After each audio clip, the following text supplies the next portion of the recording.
열왕기상 17장 1절에서 7절 말씀을 통해 성도의 삶은 매 순간 기적이다 라는 제목으로 하나님 말씀 증거하도록 하겠습니다. 성도의 삶은 매 순간 기적입니다. 이제 돌아오는 주일이 추수감사 주일입니다. 한 해를 돌아보면서 하나님께 감사드리는 날이죠. 왜 1년 중에 하루를 그렇게 추수감사 주일로 지킬까요? 은혜가 익숙해져서 감사가 자꾸 흐려지기 때문이에요.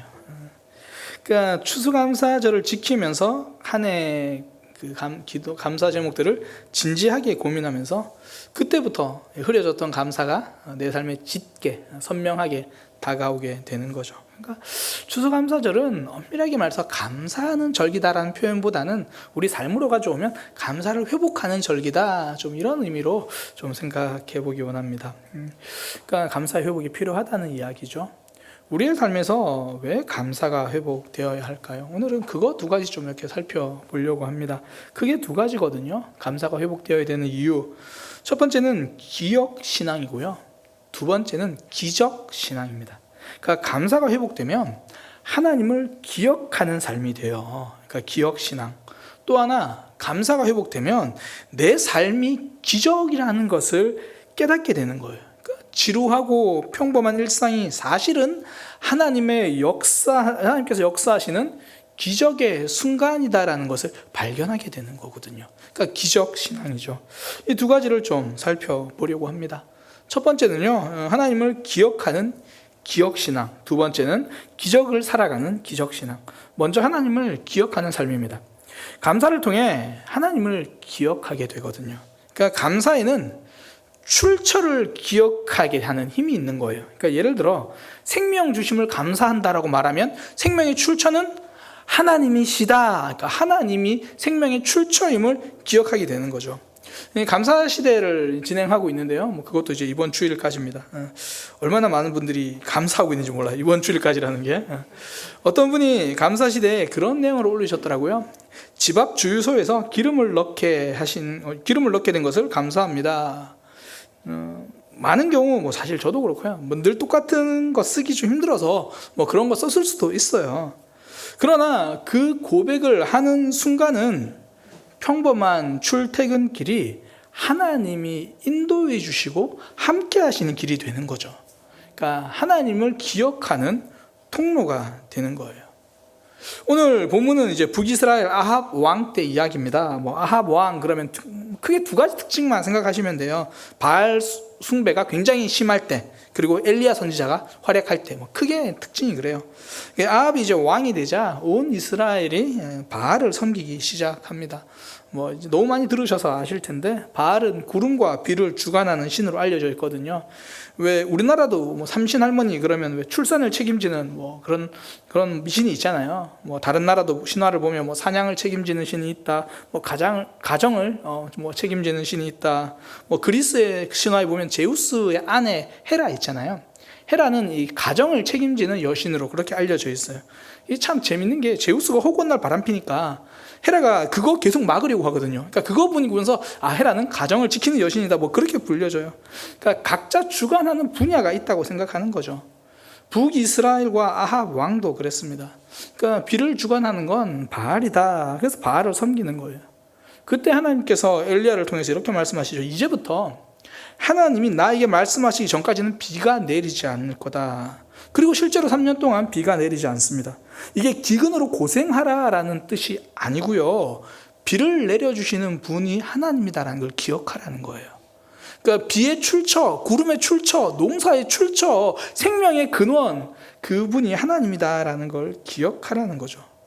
이 출처를 잊으니까 비가 그치잖아요. 고생 시작인 거예요. 그러니까 기억신앙이 사라지면 고생신앙이 됩니다. 우리가 흔히 하는 말 있잖아요. 든 자리는 몰라도 난 자리는 안다. 그러니까 새로운 사람이 더 들어왔을 때는 잘 모르는데 기존 사람의 부재는 더 크게 느낀다, 그런 의미잖아요. 이게 고생신앙의 특징이에요. 평소에 하나님께서 나를 붙들어 주시고 인도해 주시면 잘 몰라요. 언제 아냐면 건강이 난자리가 되면 그때 알게 되는 거예요. 안전에 난자리가 생기면 그때부터 아는 거죠. 그러니까 평소에 하나님 잊고 살다가 고생을 만나면 기도하기 시작하는 고생신앙이죠. 제가 청소년 사역하면서 정말 많이 봤어요. 보통 이제 아이들이 처음 중학교 1학년, 2학년 되면 당연히 교회 열심히 나와요. 뭐 주일학교 때는 보통 9시에 나오다가 또 학생이 되면 또 예배가 좀 늦춰지기도 하니까 열심히 나와요. 그러면 이 부모님들이 처음에는 우리 자녀가 교회 나오는 걸 좀 당연하게 생각해요. 그러니까 참석하는 걸 크게 의미를 두지 않아요. 뭐 의례 참석하겠거니. 그러다 보니까 간혹 부모님들 중에서는 시험 기간이나 또 뭐 학교에 무슨 행사가 있으면 아이들이 예배 대신 뭐 학원을 보낸다거나 그 행사에 보낸다거나 듬성듬성 빠지기 시작해요. 그러다가 이제 중3 고1이 돼서 그 아이가 교회를 안 나가겠다 그러면 그때부터 이제 발등에 불이 떨어지거든요. 그 전까지는 자녀들이 교회에 나오는 거 내가 선택할 수 있다라고 생각을 했던 거예요. 자녀들이 지들 발로 잘 나올 수 있을 거라고 생각을 한 거죠. 출처가 내 힘이에요. 내 결정이에요. 내 판단이었어요. 그런데 그거 무너지는 순간 이제 그때부터 기도하기 시작하는 거죠. 이런 걸 고생신앙 이렇게 부르는 거예요. 아합 왕이 전형적인 고생신앙이잖아요. 그들이 바알을 섬겨도 원래 하나님은 계속 은혜를 주십니다. 사람들이 좀 안 믿는 사람들이 가장 하나님에 대해서 의심하면서 하는 이야기가 하나님이 계시면 어떻게 이런 악한 사람들을 그냥 그대로 두시나 이렇게 이야기를 하시거든요. 그래서 당신이 살아있는 거예요. 그러니까 하나님 앞에서 설 수 있는 사람이 없는 거죠. 그러니까 하나님은 아합이 이스라엘 백성들이 바알을 섬겨도 계속 은혜를 주세요. 하나님은 변덕적인 분은 아니십니다. 그런데 그때도 계속 하나님과 상관없이 살아가니까 결국 비가 내리지 않잖아요. 그 비를 내려주시는 분이 하나님이다라는 걸 깨달으라는 거죠. 그러니까 아픔을 통해서 깨닫는 고생신앙. 나중에 3년 후에 엘리야를 다시 만나도 아합은 하나님을 찾지 않고 비만 생각해요. 너 때문에 비 안 오지 않냐? 언제 비가 오냐? 그러니까 이게 고생의 삶의 특징이라고요. 하나님의 관심은 비가 아닙니다. 이스라엘 백성들의 신앙입니다. 이스라엘 백성들이 하나님을 기억하기를 원하시는 거예요. 그러니까 고생신앙이 아니라 기억신앙으로 살아가라 그거죠. 이게 가장 좋은 방법이 감사예요. 감사는 출처를 기억하게 하는 힘이 있는 거죠. 이걸 잘 보여주는 사건이 누가복음에 나오는 이 나병 환자 이야기거든요. 예수님께서 이제 갈릴리에서 예루살렘으로 내려가시는 그 길에 보면 사마리아가 있습니다. 그 사마리아로 내려가시는 중에 이 나병 환자 10명을 만났다 그래요. 그들이 뭐 멀리서 예수님을 보고 외칩니다. 좀 불쌍히 여겨주세요. 우리 좀 치료해 주세요. 그러니까 예수님이 뭐 치료하라 뭐라 그런 얘기 성경에 나오기는 그렇게 말 안 하시고 너희들의 몸을 제사장에게 보여줘라. 이게 왜냐하면 나병 환자는 단순 질병뿐 아니라 사회적으로 격리되거든요. 그러니까 그 격리가 풀리려면 몸이 나았다 이걸 제사장들에게 보여줘야 돼요. 그 제사장에게 보여줘라. 그래서 사람들이 그냥 가요. 그냥 뭐 제 생각에는 굳이 제사장한테 가려는 마음 잘 없었을 수도 있을 것 같아요. 제사장에 가라니까 지금 가봐야 뭐가 달라질까. 근데 가는 길에 나았다 그래요. 가는 길에 나으니까 사람들 뭐 그때부터는 주저주저가 아니라 막 달려가겠죠. 제사장에게 열심히 달려갑니다. 그 중에 딱 한 명만 제사장에 달려가지 않고요. 예수님께 뒤돌아서 달려옵니다. 예수님께서 치료해 주셨다라는 거죠. 그러니까 예수님의 발 앞에 엎드려서 감사를 고백합니다. 그때 예수님이 하신 말씀, 일어나서 가라. 너의 믿음이 너를 구원하였다. 우리는 치료에 집중하거든요. 그러니까 치료가 되니까 끝난 거예요. 그런데 예수님이 집중하시는 것은 그래서 네가 결국 누구를 보고 있느냐, 네가 누구를 기억하고 있느냐, 그 한 사람에게만 유독 표현하는 게 하나님께 영광을 돌려라는 표현이 나와요. 그러니까 치료와 응답이 하나님 초점은 아니고요. 하나님 하시면 되니까 그걸 통해서 우리가 하나님을 기억하기를 원하시는 거죠. 결국 신앙은요, 이 출처 싸움이에요. 내 삶을 이끌어가는 출처가 누군가, 이걸 하나님이시라고 고백하는 게 감사잖아요. 오늘 하루 눈을 떴습니다. 생명을 주신 하나님께 감사하는 것, 그 출처를 하나님이라는 걸 고백하는 거잖아요. 이스라엘 백성들이 계속 고생신앙으로 살아가는 게 하나님을 자꾸 잊어서 그래요. 그게 광야의 이스라엘 백성들이고 사사기 그 이스라엘 백성들이고. 누가 저한테 그런 질문을 하더라고요. 목사님, 성경에 보면 가끔씩 이스라엘 백성들도 성경 인물들도 하나님을 좀 안 믿는 모습이 나올 때가 있어요. 그러면 굉장히 위로가 돼요. 그래서 제가 너 성경을 잘못 봤구나. 가끔씩 그런 모습이 나오는 게 아니라 대부분 그런 모습이 나와. 대부분 그런 모습이 나와. 그러니까 하나님을 잊으니까 계속 고생을 하죠. 그래서 서신서가 있고요. 그래서 이 예언서, 선지서가 있는 거예요. 하나님을 기억하라. 내 삶에서 감사하기 시작하면 그 일은 하나님이 하셨다라고 고백하게 되는 거예요. 하나님을 기억하는 거죠. 그러니까 하나님을 놓치지 않고 우리의 삶에서 기억하는 방법 감사합니다. 이번 추수감사 절 앞두고 1년 동안 나를 어떻게 하나님 인도하셨는지 그걸 다시 한번 기억하게 되는 시간이 되기를 소망합니다. 그러니까 뭐 감사하라 그러니까 저도 감사 시대를 해보니까 저도 사실 좀 놓칠 때는 이게 오늘도 무사히를 주로 감사를 해요. 오늘도 무사하니까 감사하는데 사실은 오늘도 무사히를 감사하는 게 아니라 오늘도 하나님이 이걸 감사하는 거예요. 오늘도 하나님이 무사하게 해 주셨다라는 거예요. 오늘도 하나님이 인도해 주셨다. 하나님을 기억하게 되는 것. 그러니까 아무 일 없이 보낸 하루를 감사하는 게 아니라 아무 일 없이 보내게 하신 하나님, 그 출처를 고백하는 것. 그때 고생신앙이 아니라 이 기억신앙으로 살아가게 되는 거죠. 감사가 회복되는 삶이 되기를 원합니다. 그러면 고생신앙을 넘어서 기억신앙으로 살아가게 될 겁니다. 두 번째는요, 이 기적신앙입니다. 엘리야가 이 가뭄을 선포하고 나서 이 그릿 시냇가에 숨어요. 그때 이제 까마귀들이 와서 아침과 저녁으로 이제 떡과 고기를 가져다 줬습니다. 제가 이전에 이거 설교할 때 소떡의 원조다 이제 그렇게 했는데 아무도 안 웃어가지고 오늘도 할까 말까 굉장히 망설였어요. 원고에 안 써놓고 했어요. 웃어주셔서 감사합니다. 근데 제가 아마 이 설명은 제가 이 본문할 때마다 좀 자주 드렸던 것 같은데 이 까마귀라는 단어가요, 히브리어를 보면 굉장히 다양하게 해석할 수가 있어요. 그 히브리어의 까마귀는 이런 건 좀 적어놓고 하면 좋은데 히브리어의 까마귀는 오레빔입니다. 오레빔. 안 그래도 발음 안 좋은데 오레빔. 그런데 히브리어의 상인들이라고 하면요 오리빔입니다. 그러니까 까마귀가 가져다 주었다. 그러니까 오레빔이 가져다 주었다. 그러면 까마귀가 되고요. 오리빔이 가져다 주었다. 그러면 상인들이 돼요. 제가 지금 구분을 하고 있죠. 제 발음이 구분되고 있죠. 오레빔은 까마귀고 오리빔은 상인들입니다. 한 가지 더, 조금만 더 우리가 따라가 보자고요. 히브리어에 원래 쓸 때는 모음이 없어요. 그러니까 오리빔 그러면 그냥 이응, 리을, 그냥 뭐 비읍, 미음이에요. 이 네 단어밖에 없어요. 그러니까 이걸 오리빔이라 읽어도 되고 오레빔이라고 읽어도 돼요. 다시 말하면 이걸 읽을 때 까마귀라고 읽어도 되고 상인들이라고 읽어도 돼요.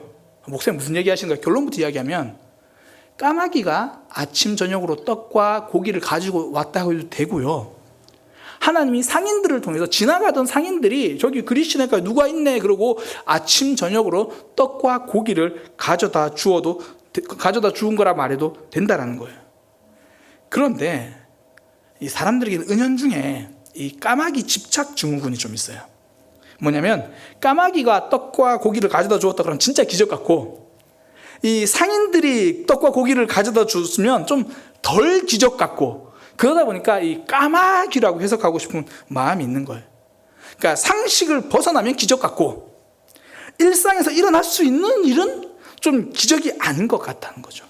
그래서 굳이 까마귀라고만 해석해야 하는 것처럼 우깁니다. 물론 많은 학자들은 까마귀가 더 맞다라고 말을 해요. 그런데 상인들이라도 봐도 괜찮다라는 거예요. 왜 그렇습니까? 까마귀가 주어도 그건 하나님이 주신 기적이고요. 상인들이 떡과 고기를 줘도 그 하나님이 주신 기적이기 때문이에요.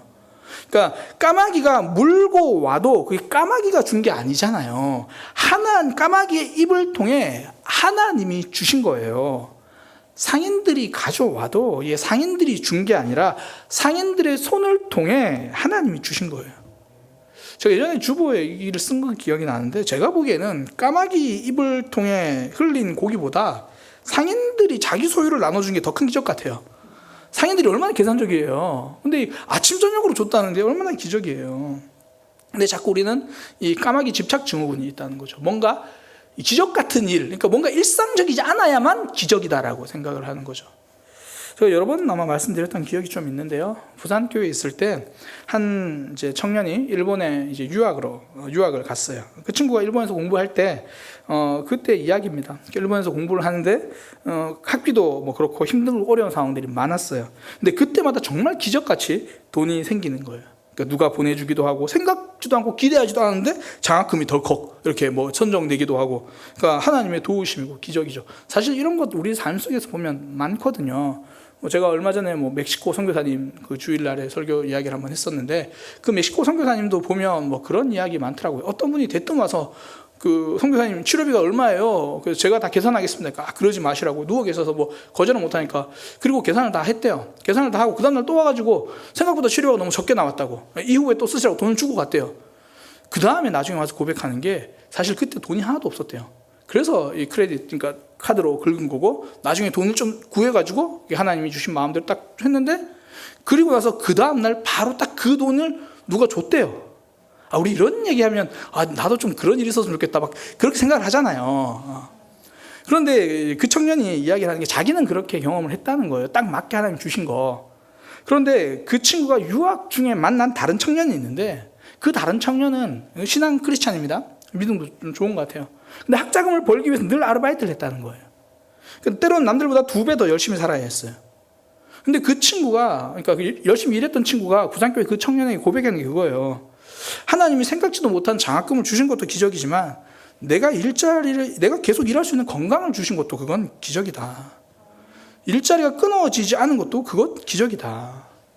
그러니까 상식을 뛰어넘는 특별한 사건만 기적이 아니고요, 자연스럽게 흘러가는 오늘 하루가 기적이라는 거예요. 감사는 오늘 하루가 하나님의 은혜로 살아온 기적의 날임을 고백하는 거죠. 그러니까 우리 주변을 봐도 이런 기적이 굉장히 많아요. 이제 군대에서 인생이 바뀐 한 남자가 있는데요. 부모님이 일찍 돌아가시고 맡겨진 친척집에 맡겼는데, 친척집에서 눈치 막 주잖아요. 그러다 보니까 좀 엇나갔어요. 고등학교 올라가서 학교도 제대로 안 다니고, 그러다가 중간에 학교 폭력으로 휘말려가지고 고등학교를 그만두게 됐습니다. 그리고 이제 군대를 갔어요. 쫄병이잖아요. 쫄병이니까 고참이랑 함께 야간 경계가 보초라고 하는 걸 섭니다.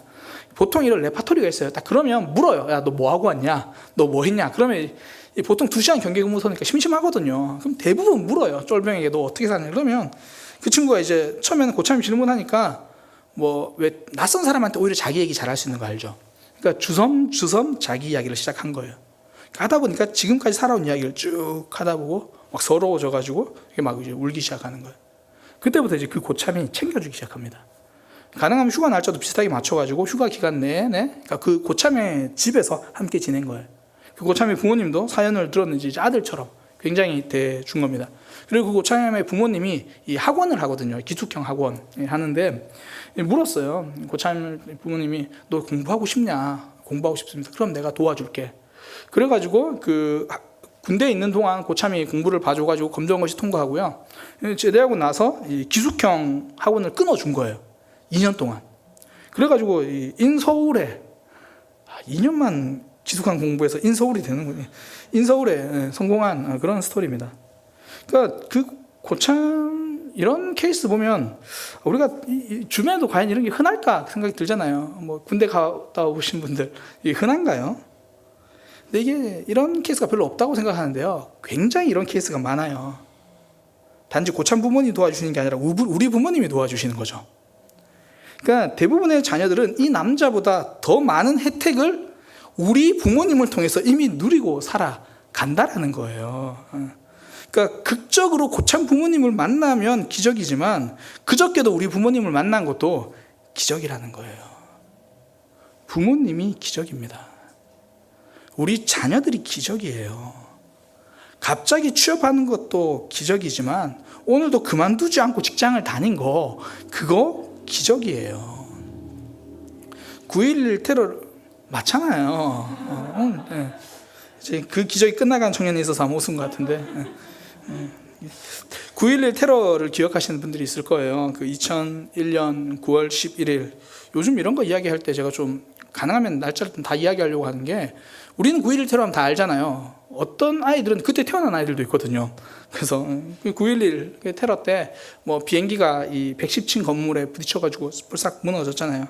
근데 이 사건 이후에 흥미로운 통계가 하나 발표됐어요. 9.11 테러 사건 이후에 교통사고가 증가했어요. 그러니까 사람들이, 미국 안에서도 가려면 비행기를 타고 막 그래야 되잖아요. 그러니까 비행기가 두려워가지고 대부분 차를 많이 이용한 거예요. 그러다 보니까 교통사고가 증가한 거죠. 그러니까 비행기 사고를 두려워해서 자동차 운전을 선호한 것. 비행기 사고에서 살아남아야 기적이 아닙니다. 교통사고 없이 오늘 하루를 살아가는 것도 기적이라는 거예요.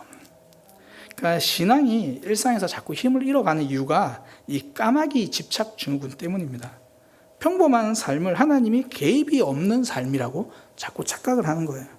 극적인 반전만 역전이라고 생각하고 지속적인 성장은 역전이라고 생각을 못하는 거죠. 그래서 감사가 우리 삶에서 기적을 발견하게 해주는 거예요. 내 삶에 하나님께서 함께 하시는구나. 이거 하나님이 하셨구나. 저는 시편 121편을 굉장히 좋아합니다. 6절에 보면 이런 거 있잖아요. 낮의 해가 너를 상하게 하지 아니하며 밤의 달도 너를 해치지 아니하리로다. 의미적인 해석은 언제나 지켜주신다. 어려울 때나 잘 될 때나 지켜주신다. 그런 의미로도 볼 수 있어요. 근데 저는 의미 말고 그대로 한번 해석하는 게 더 은혜가 돼요. 낮에 무사히 하루를 마친 것이 하나님의 기적이라는 거예요. 밤에 잠들었다가 아무 일 없이 깨어난 것도 하나님의 기적이라는 거예요. 그러니까 하루를 감사한다는 건 오늘 지난 하루가 하나님의 기적이라는 걸 고백하는 거예요. 우리가 흔히 오리 이야기를 하잖아요. 오리가 물속을 이렇게 물 위를 다니면 오리는 잠잠하지만 그 밑에서 오리 발은 계속 움직인다고 하잖아요. 오늘 잠잠한 우리 하루의 삶을 위해서 하나님은 계속 움직이시는 거예요. 계속 우리를 붙들어 주시는 거죠. 그것을 고백하는 것이 감사입니다. 오늘 하루 하나님이 함께 하셨구나. 옆에 있는 가족 주신 거 그냥 평범함인 줄 알았는데 그게 그분들이 내게 기적처럼 주어진 사람이라는 걸 고백하는 것. 그러니까 오늘 기도하실 때 가족 주심에 대해서 기적처럼 감사하기를 소망합니다. 그러니까 힘들지만 오늘 하루 직장 생활을 하게 한 것, 비록 힘겹게 보냈지만 하나님이 지켜주신 기적의 순간임을 고백하는 거죠. 저는 우리가 추수감사절을 앞두고 이 감사가 회복되기를 소망합니다. 감사가 회복되면 하나님을 기억할 수 있는 거예요. 그러니까 고생신앙이 아니라 기억신앙으로 살아갈 수 있는 거죠. 감사가 회복되면요, 평범한 일상이 기적이다라는 것을 깨달아 알기 시작하는 겁니다.